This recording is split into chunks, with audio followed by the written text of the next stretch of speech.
In this video, I'm going to be talking about food combinations from an Ayurvedic perspective.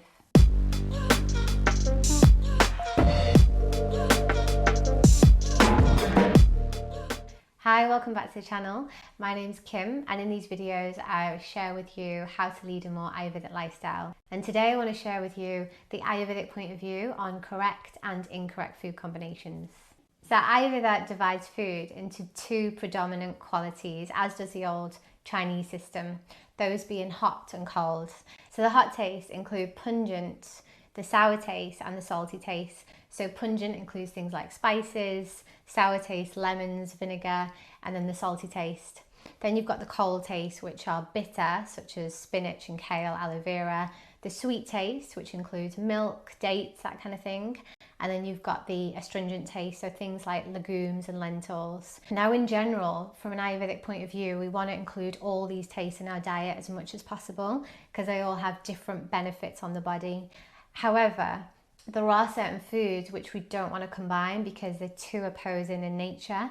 In particular, we want to avoid the buildup of ama in the body, which is that undigested food material that can build up and lead to disharmony and ultimately disease in the body. So the first food that we want to be really cautious of combining with others is milk.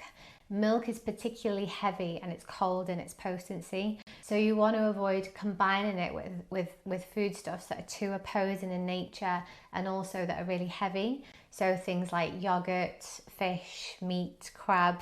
Want to avoid combining it with greens because they're heavy to digest, sour fruits, oil and nuts as well.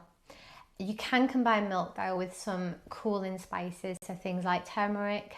You can combine it with vanilla, wheat as well, and dates. Secondly, we want to be mindful of nuts. So nuts are heavy and hard to digest, so we need to have them in small quantities, but also we want to eat them on their own.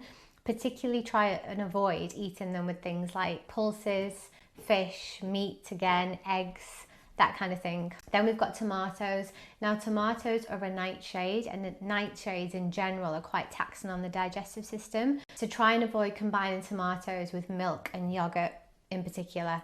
Eggs are also heavy, just like milk. So we want to try and avoid combining eggs with milk, with meat, with cheese, fish, and also with bananas. And then we've got meat. Meat again is particularly heavy, so try and avoid combining meat with milk, with honey, and also with pulses, especially urad dal, which is black gram. Black gram is one of the heaviest of the pulses, so you want to try and keep them separate. And then finally, fruit. So fruit is particularly light and easy to digest when you eat it on its own, but if you eat it during a meal or after your meal, then it can kind of sit in your digestive tract and it can cause indigestion and even start to ferment.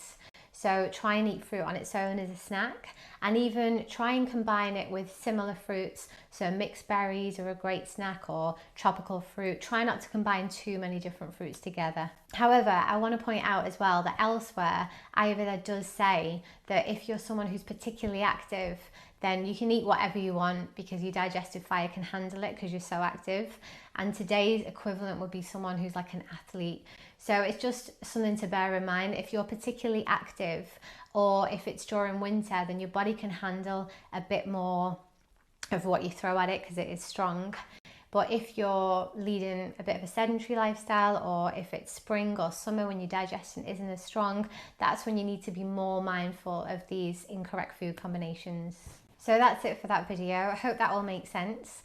What I would say is take that on board and then just kind of watch your body and observe how it reacts to different foods, and that'll be your best indicator of what works for you.